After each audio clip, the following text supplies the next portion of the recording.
Quel type de papier devez-vous utiliser pour sublimer vos portraits au moment du développement? C'est ce qu'on voit aujourd'hui, c'est parti! Bonjour à toutes, bonjour à tous et bienvenue sur Apprendre la photo de portrait. Je suis vraiment très contente de vous retrouver pour cette nouvelle vidéo et aujourd'hui on va parler d'un sujet qui à mon avis intéresse vraiment pas mal d'entre vous parce que moi c'est un sujet qui m'a, comment dire, longtemps questionné et en fait il a fallu qu'une entreprise me propose en fait un partenariat. Donc oui, ne vous alarmez pas, c'est un partenariat. Je vais vous dire comment ça se passe. Concrètement, j'ai travaillé avec une entreprise que vous devez sensiblement tous connaître. Il s'agit donc de Salle Digital parce que Salle Digital c'est un labo photo qui se développe de plus en plus et surtout qui propose à tous les photographes, que ce soit professionnels ou amateurs, de tester leurs produits avec des promos qui valent vachement le coup. Voilà, je suis sûre que vous avez tous vu passer les offres promos de Salle Digital sur Facebook et peut-être que certains d'entre vous ont déjà testé leurs produits. Et donc ils m'ont contacté il y a déjà pas mal de temps de ça en me disant que comme j'étais spécialisée sur le portrait et que des youtubeurs ou des blogueurs spécialisés dans le portrait, il n'y en avait pas d'état, ils m'ont dit on aimerait bien faire un partenariat un petit peu particulier avec vous dans lequel en fait vous donnerez tout simplement votre avis à vos abonnés, à vos lecteurs sur les types de papier proposés par Salle Digital et de dire ce que vous en pensez sur les types de papier adaptés en fait à la photo de portrait, donc pour des tirages concret. Parce que je sais pas vous qu'on se le dise, mais avec le numérique on entasse un tas de photos dans nos ordinateurs. Enfin moi ça déborde les sauvegardes, ils en peuvent plus. Je suis tout le temps en train de racheter des terras, voilà. Par contre des photos développées, j'en ai pas d'état quoi. Je développe vraiment les meilleures et ça fait 10 ans que je suis dans la photo, même plus de 10 ans maintenant, mais ça fait vraiment, allez on va dire 3-4 ans que je développe très régulièrement mes photos. Avant je sais pas, j'avais pas le réflexe. Donc Salle Digital, ils m'ont contacté, voilà, vous avez peut-être ça aussi, c'est leur petit échantillon de papier et ils m'ont dit tout simplement on vous propose de vous envoyer un code promo pour pouvoir commander gratuitement la même photo dans tous les types de papier qu'on propose. Donc écoutez, moi j'ai dit tout simplement oui, tout simplement parce que j'étais curieuse et qu'effectivement il y a certains types de papier qui coûtent assez cher et malgré le petit échantillon là qu'ils nous fournissent, enfin moi ils me l'ont fourni au salon de la photo mais je crois que ça coûte 5 € pour le recevoir sur leur site, ça me permettait vraiment de me rendre compte de la différence de rendu avec ma photo. Voilà, donc il y en avait à peu près, enfin le code était valable pour je crois 60 €, donc j'ai commandé en fait tout simplement 60 € de tirage, voilà, mais je ne suis en aucun cas en fait payée pour dire du bien ou du mal. Donc ce que je vous propose c'est qu'on regarde ça ensemble et puis qu'on critique ensemble, voilà. Donc j'ai choisi cette photo là, voilà, il s'agit donc d'une photo de la belle Marine, voilà, c'est une magnifique rousse que j'ai réalisée il y a déjà pas mal de temps, donc c'était une photo studio et j'ai choisi cette photo là parce que je me suis dit elle est pas évidente en termes de couleur parce que Marine est rousse, elle a quand même le teint de peau qui est différent mais avec des teintes un peu orangées, il y a ce violet et moi je sais parfaitement en fait à quoi ressemblent les couleurs, que ça soit en réel, sur mon ordinateur, etc. etc. Donc je me suis dit que c'était la bonne photo, puis en plus elle me plaît cette photo, je la trouve belle, voilà. Donc j'ai choisi la photo de Marine. Et j'ai donc reçu en fait quelques temps plus tard les tirages, donc rien à dire au niveau emballage, hein, c'est quand même assez correct. Et donc il y avait au total, donc 1, 2, alors 3, 4, 5, 6, 7, 8, 9. Voilà, on va regarder ensemble donc les 9 papiers différents. Donc moi je vais vous dire ce que j'en pense vraiment brut de décoffrage parce que je n'ai aucune connaissance dans les papiers photos et voilà, donc c'est vraiment c'est du Pauline quoi, hein. Donc moi la seule chose que je peux vous dire c'est qu'il y a des papiers, justement, mais ça on le sait tous, en général on choisit brillant, satiné, mat, voilà. Et globalement il y a des papiers à tendance brillance et des papiers à tendance mat, voilà. Donc si on commence par les papiers, on va dire les plus classiques, voilà, donc il y a celui-ci. Celui-ci c'est le brillant d'entrée de gamme. Alors je vais essayer de vous montrer. Voilà, vous voyez, il y a une certaine brillance. Au niveau épaisseur, il est quand même plutôt fin. Voilà. Et on regarde. Mais donc il laisse marquer l'empreinte de doigt. Mais ça, c'est à peu près comme tous les papiers brillants, hein, je sais pas vous, mais dès qu'on a du papier brillant, dès qu'on le manipule un petit peu, on a tout de suite les traces de doigts. Moi pour ça j'aime pas le brillant. Par contre, faut avouer que le brillant pour le rendu des couleurs, ça amène quand même une certaine profondeur des couleurs.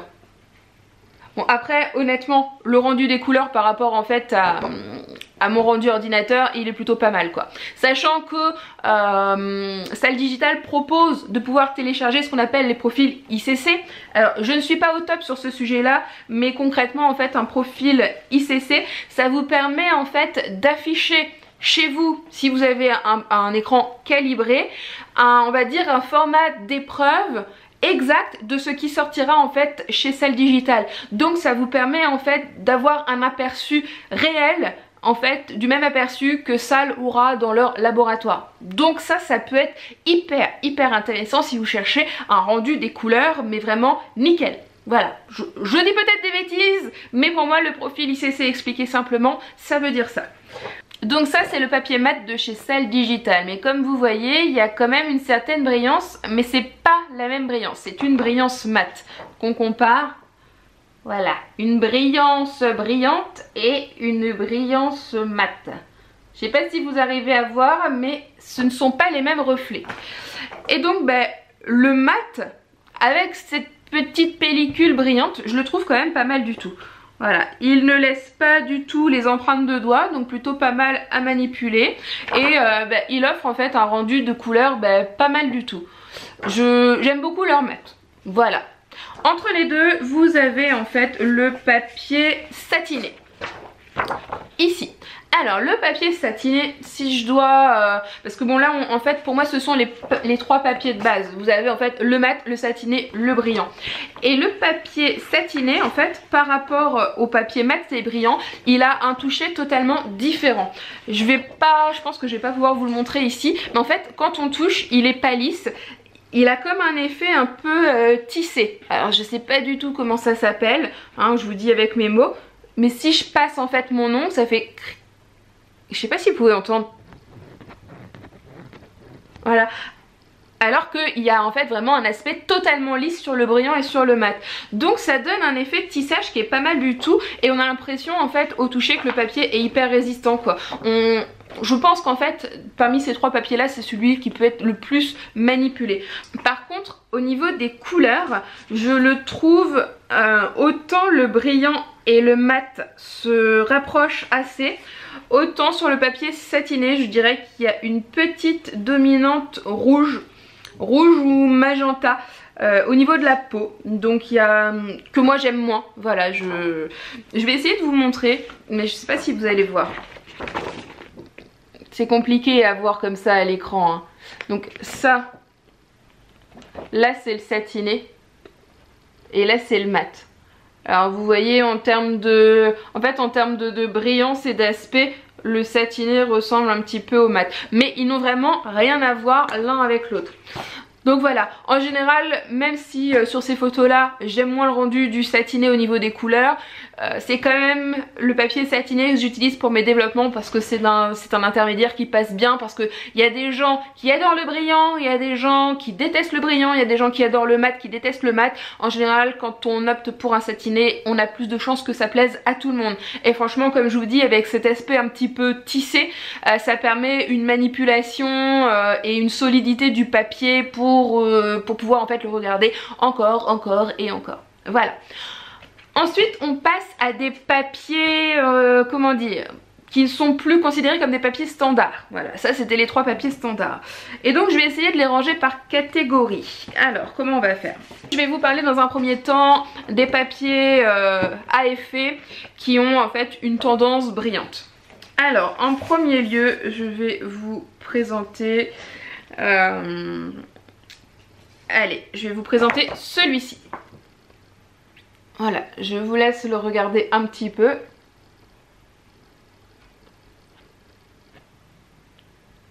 Voilà, donc le papier nacré a un effet clairement brillant.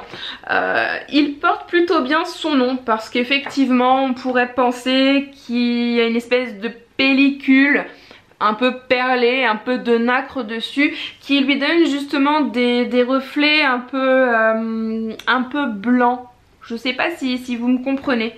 Par contre, si je regarde par rapport au brillant comme ça, si vous avez les deux photos, donc là vous avez brillant, vous avez nacré. Je sais pas si vous voyez, mais en fait la brillance du brillant est une brillance, je dirais, neutre, mais la brillance du nacré est une brillance nacrée. Oui, vous allez dire, Pauline, c'est logique que le papier il s'appelle nacré parce qu'il a une nacre. Mais bon, vous voyez la nacre qu'il y a dans les huîtres, voilà, ça fait quelque chose de doux, de brillant, avec un peu des reflets ondulatoires. Ben, c'est un peu comme ça que je pourrais décrire ce papier là.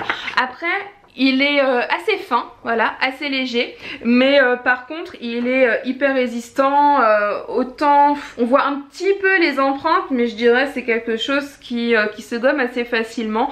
Et puis au niveau du rendu des couleurs, je dirais qu'il apporte un petit peu plus de peps que sur le brillant. Il fait ressortir la joie au niveau des cheveux roux. Voilà, de toute façon vous êtes obligé de me faire confiance parce que même si je vous montre ça comme ça, il n'y a vraiment à mon avis que mon œil avec la même lumière en réel qui peut voir vraiment ces différences là. Parce que ça c'est hyper compliqué de faire une vidéo sur les différents types de papier parce que il n'y a vraiment qu'en réel qu'on peut se rendre compte des choses.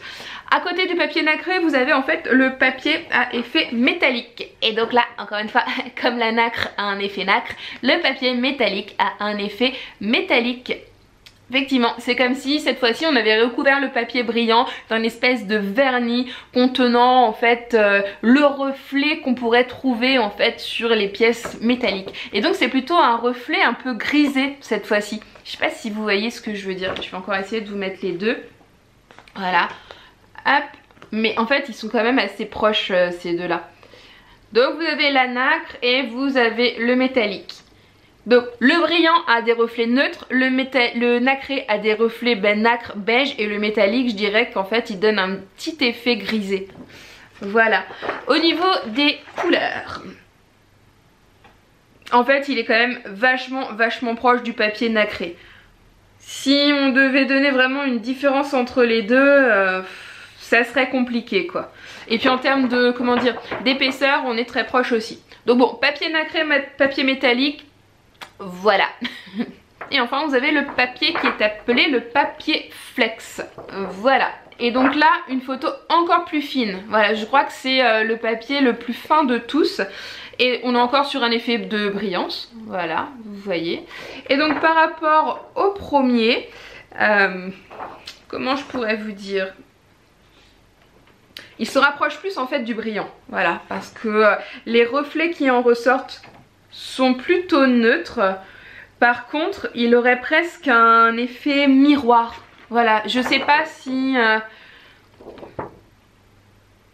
regardez, vous voyez là dans le noir du polo, vous voyez mon parapluie qui se reflète, vous voyez, et en fait il a une capacité de, ouais, un petit peu de miroir. Voilà. Voilà, bon, ça c'était pour tous les papiers brillants. J'ai commencé par cela parce que honnêtement, c'est beau, voilà, c'est beau, il y a une belle profondeur de couleur, etc. Par contre, si vous accrochez ça au mur, vous devez faire en fait une espèce de gymnastique pour pouvoir avoir la photo sans brillance parce que ça reflète la lumière un peu dans tous les sens et je sais pas si c'est forcément hyper pratique. Ou alors il faut vraiment utiliser ce papier là quand vous faites vraiment une expo et que dans l'expo vous pouvez totalement maîtriser la lumière avec des néons, des spots ou que sais-je, pour vraiment en fait utiliser le papier et les options de papier à leur maximum sans en fait générer tous les inconvénients justement de brillance. Je sais pas si vous me comprenez, mais voilà, en tout cas Moi pour on va dire pour un budget un peu système délimité, je ne prendrai pas le risque de faire une exposition avec des papiers brillants. Peut-être que je me trompe, si c'est le cas, vous me le mettez en commentaire. Comme je vous dis, ça fait pas des années en fait que je développe mes photos et en ce qui concerne les développements clients, j'utilise pas forcément salle digitale, et quand j'utilise salle digitale, en général on reste sur les papiers classiques, mat, satinés et brillants. Voilà. Donc là je vais vous parler en fait des papiers qu'on appelle donc les fine art. Eh, ça faisait longtemps que je n'avais pas fait un petit coup d'anglais. Et donc ces papiers là, à la différence de ceux que je viens de vous présenter, ils sont déjà d'une vachement épais. Vous voyez un peu les feuilles canson dessin, ils ont un petit peu de relief, ou les papiers en fait pour dessiner, pour absorber et tout. Et bien les trois formats papier fine art que j'ai dans les mains, ben, au toucher ça ressemble un petit peu à ça. Voilà. Donc commençons par... Allez, on va commencer par celui-ci. Voici le Pearl. Voilà. Alors je ne sais pas si vous voyez, mais en fait il n'y a que la surface imprimée qui brille. Le blanc ne brille pas en fait. Et c'est une brillance donc assez mat. On se rapproche de toute façon, là on est sur un fini un petit peu mat. J'essaye de vous mettre ça de plus près. Bon, on a quand même une impression hyper qualitative. Les couleurs, à mon sens, apparaissent encore plus jolies, voilà, que sur du papier brillant, parce qu'on n'a pas justement ces reflets qui parasitent ou qui réchauffent, etc., etc. Donc vous avez ensuite le papier Barité Barita. Il est hyper connu des gens qui utilisent le fine art. C'est un des petits chouchous. Voilà, et en fait j'avoue c'est beau. C'est très très beau. Voilà, vous voyez le grain, vous voyez la définition, la profondeur d'image. Enfin c'est hyper qualitatif. Le papier, je crois que c'est celui-ci qui est le plus épais de tous. C'est chouette, hein. Et là encore en fait, du fait du côté mat, il n'y a pas cet effet soit grisé, soit beige, soit nacré qui réchauffe ou qui refroidit en fait vos couleurs. Vous êtes sur de la couleur vraiment fidèle. Et pour finir, vous avez celui-ci qu'on appelle le Photorag. Je ne pense pas que ce soit un fine art, en tout cas il n'est pas présenté sous cette appellation là. Et c'est en fait celui que Salle Digitale m'a conseillé pour le développement. Et vous allez me dire, pourquoi justement celui-ci? Eh bien parce qu'en fait il est hyper mat. Je ne sais pas si vous voyez, mais peu importe l'inclinaison, il ne présente aucun reflet. Voilà, si vous souhaitez faire une expo, que vous avez des mauvaises conditions d'éclairage, que voilà, eh ben au moins avec ça, ben, votre travail il est nickel quoi. Enfin, vous pouvez présenter votre travail sans aucun souci de quoi que ce soit. Vous avez un rendu fidèle des couleurs, vous avez un papier épais, vous n'avez aucun reflet. Peu importe d'où vous vous positionnez. C'est chouette, franchement c'est très très chouette. Si j'avais vraiment les moyens pour ma future vitrine de mon studio, je crois que je ferais tout développer en Photorag pour assurer en fait que les photos soient vues de loin et en bonne condition.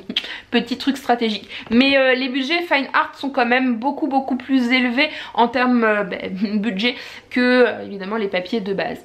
Voilà. Et donc le Photorag est aussi vachement épais aussi. Donc si on récapépète tout ça les amis, je reprends tout depuis le début et j'essaye de vous montrer tout comme il faut aussi. Donc si vous souhaitez développer vos photos et notamment vos portraits, déjà vous devez choisir à peu près votre finition de base. À savoir, vous pouvez avoir soit du papier brillant, soit du papier à tendance mat, soit du papier satiné, intermédiaire. Voilà. Je ne vous ai pas montré de près, mais voilà à quoi.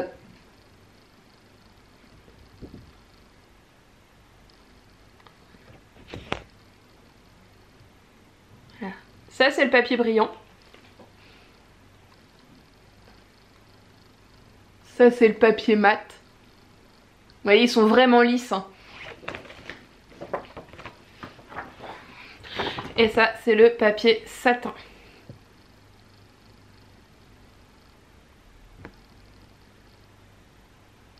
Et donc quand vous avez choisi votre finition, vous pouvez aller un petit peu plus loin en optant pour des papiers, on va dire, à effet. Donc en termes de brillance, vous avez en fait 3 déclinaisons, on va dire, de couleurs de reflets, à savoir donc un reflet plutôt nacré, voilà, qui s'appelle nacre, tout simplement. Voyez, un reflet quand même un petit peu chaud, voilà. Vous avez donc le reflet métallique. Voilà, beaucoup plus gris, beaucoup plus froid. Ça, si vous voulez faire des décos un petit peu industriels, ça peut être très très chouette. Voilà. Et vous avez donc le papier flex, le plus fin de tous, qui a en fait un effet un peu miroir avec énormément de reflets. Voilà. On a même l'impression en fait qu'on a imprimé la photo sur un léger plastique. C'est assez rigolo. Mais c'est tout fin, hein, c'est tout fin. Et ensuite, côté des mats, je vous rappelle que nous avons le Pearl, voilà, avec un joli grain, un joli grain perlé. Nous avons donc le Barité, avec un grain encore un petit peu présent, mais ça donne du relief, quoi. On a l'impression vraiment que la photo là est en relief. Enfin, celui-là je le trouve vachement beau quand même, le Barité. J'ai un petit coup de cœur pour le Barité aussi. Et donc pour le Photorag, voilà, le papier 100% mat d'excellence qui permet en fait de montrer vos photos sous n'importe quel angle. Voilà. Voilà. Eh bien, écoutez, je sais pas lequel vous préférez. Moi, vous avez mon avis. Si c'est pour du développement, on va dire, de photos souvenirs, d'un point de vue pratique, j'utilise le satiné parce que ça permet en fait de le tripoter dans tous les sens. Par contre, si je devais faire en fait une exposition purement de portrait, j'opterais en fait pour du papier Barité si je pouvais maîtriser en fait mon éclairage et être sûre en fait de présenter mes photos dans des bonnes conditions d'éclairage. Sinon, j'opterais, je pense, pour le papier Photorag pour assurer en fait une bonne vision de mes spectateurs et une belle observation de mes photos. Voilà, et bien écoutez, qu'est-ce que vous en pensez? Je sais, c'est carrément pas évident de voir le rendu par caméra. J'ai essayé vraiment de vous montrer au mieux dans des conditions d'éclairage, enfin les mêmes pour toutes les photos. Dites-moi si vous êtes plutôt brillant, si vous êtes plutôt de la team mat. Dites-moi aussi, ça m'intéresse, où vous faites développer vos photos, parce que là je vous ai parlé de salle digitale, mais il existe plein de labos, et puis c'est compliqué pour un photographe, que vous soyez amateur ou pro, de tous les tester. Donc ça pourrait être cool qu'on partage ensemble en fait tous nos labos et ce qu'on en pense tout simplement. Et puis écoutez, je vous mets quand même en dessous le lien du site de salle digitale pour si cela vous intéresse, y faire développer vos photos et tester également les différents types de papier. Je les remercie d'ailleurs au passage pour ce petit partenariat, parce que ça m'a quand même permis en fait d'y voir plus clair dans tout ça et vraiment d'utiliser la même photo pour voir un petit peu tous les rendus. Et maintenant, comme je vous dis, si je devais faire développer mes photos, je sais pour tel ou tel contexte vers quel papier en fait je me dirigerais. Par exemple, je pense que les papiers brillants sont beaucoup plus adaptés à du paysage, peut-être que le métallique à de la photo urbaine avec du métal, enfin etc etc. Voilà. Et bien si cette vidéo vous a plu, n'hésitez pas à mettre le pouce, voilà, n'hésitez pas à vous abonner à ma chaîne Apprendre la photo de portrait, n'hésitez pas non plus à visiter mon blog apprendre-la-photo-de-portrait.fr. J'essaierai d'ailleurs de faire aussi une version article de cette vidéo, voilà. Et puis partagez tout ça auprès de tous vos contacts photos, laissez-moi plein de commentaires et tout simplement à vendredi prochain pour une nouvelle vidéo. Allez, ciao! Ne partez pas si vite, je vous donne rendez-vous sur mon blog apprendre la photo de portrait.fr où vous pourrez télécharger gratuitement un catalogue de plus de 150 poses. Et en complément, n'hésitez pas à vous abonner à ma chaîne YouTube Apprendre la photo de portrait pour ne manquer aucune de mes vidéos. Allez, ciao!